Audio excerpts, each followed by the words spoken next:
व रहमतुल्लाहि व बरकातुहू। खाला जान। वालेकुम अस्सलाम व रहमतुल्लाहि व बरकातुहू। खाला जान, तबीयत तुम्हारा ठीक है? हाँ बेटी, अल्लाह का शुक्र है।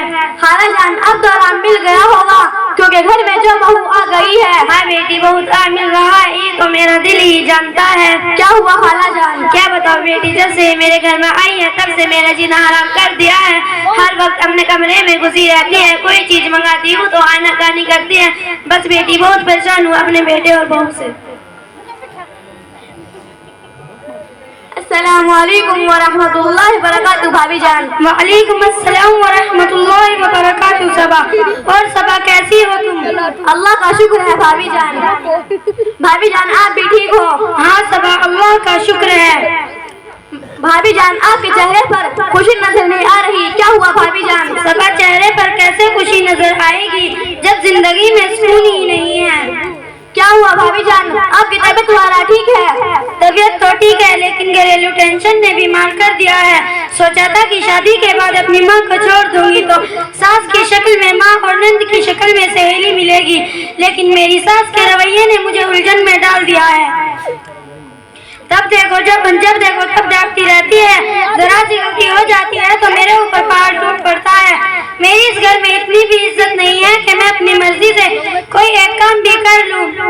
मेरी नंदे जो है वो मेरे बारे में मेरे शौहर से उल्टी सीधी बातें लगाती हैं, इस वजह से मेरे शौहर मेरे से नाराज हो जाते हैं। क्या करूं सबा, मेरे कुछ समझ में नहीं आ रहा है। सब्र करो भाभी जान, अल्लाह सब ठीक कर देगा। मेरी माँ और बहनों, बारिश का कतरा सांप और सीपी दोनों के मुंह में गिरता है। सांप उसे जहर बना देता है जबकि सीपी उसे मोती बना देता है। इसी तरह अल्लाह जुबान सबको देता है, कोई जहर उगल कर पस्त रह जाता है तो कोई मोती बखेर कर बुलंद हो जाता है। और जो घर में होती है अपनी सास को अपना दुश्मन समझती है, जबकि बहू को सोचना चाहिए कि अगर मेरी सास मेरी दुश्मन होती तो वो मुझे अपने घर में लाती ही क्यों। जब उसने मुझे अपनी बहू बना ही ली है तो वो मेरी सास नहीं मेरी मौसीना है। उसका मेरे ऊपर एहसान है कि उसने मुझे बीवी के तौर पर मुंतखब किया और वो मेरी सास नहीं मेरी माँ है।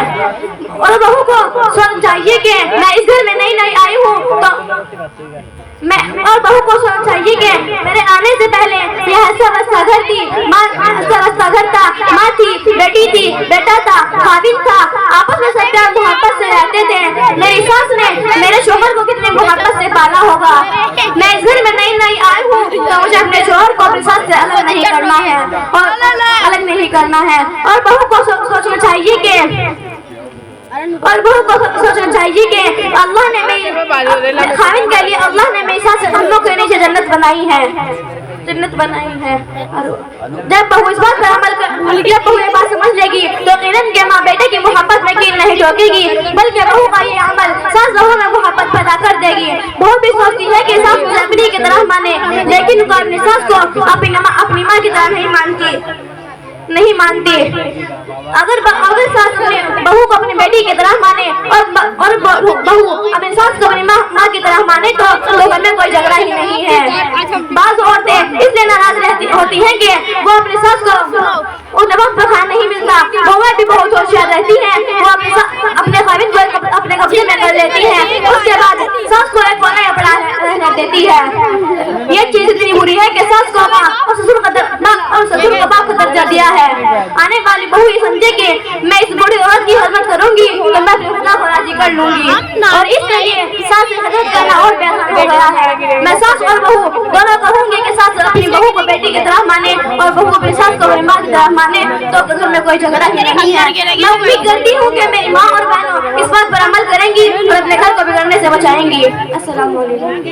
मेरी माँ और बहनों, अभी सास की परेशानी को सुना और बहू की परेशानी को सुना। सास बहू की बातों को सुनकर ऐसा लग रहा कि हक पर है, दोनों एक दूसरे की सताई हुई है। बात को समझ में न आई। दरअसल मसला ये है कि सास ये चाहती है कि बहू मेरी नौकर बनकर रहे और सास अपने बेटे को देखती है कि ये अपनी बीवी से बहुत ज्यादा मोहब्बत करता है तो सास को बहुत तकलीफ होती है। उसको डर रहता है कि कहीं मेरे बेटे को अपने कब्जे में न कर ले, तो सास अपने बेटे से बहू की बुराई करने लगती है ताकि उस बढ़ती मोहब्बत को कम कर सके। बाज़ औरतें अपने बहू पर इतना जुल्म करती है कि उन्हें कैद कर रखती है। उन्हें बीच में रखी हुई चीज खानी हो तो सास से इजाजत लेनी पड़ती है, तो उन घरों में बहुत जरूरी है। मेरी माँ और बहनों, इंसान रिश्ते बदलता है, दोस्त बदलता है, फिर भी दुखी रहता है क्योंकि वो अपना रवैया नहीं बदलता। जब इंसान अपनी गलतियों का वकील और दूसरों की गलतियों का जज बन जाए तो फैसला नहीं होता, फैसला आप लोगों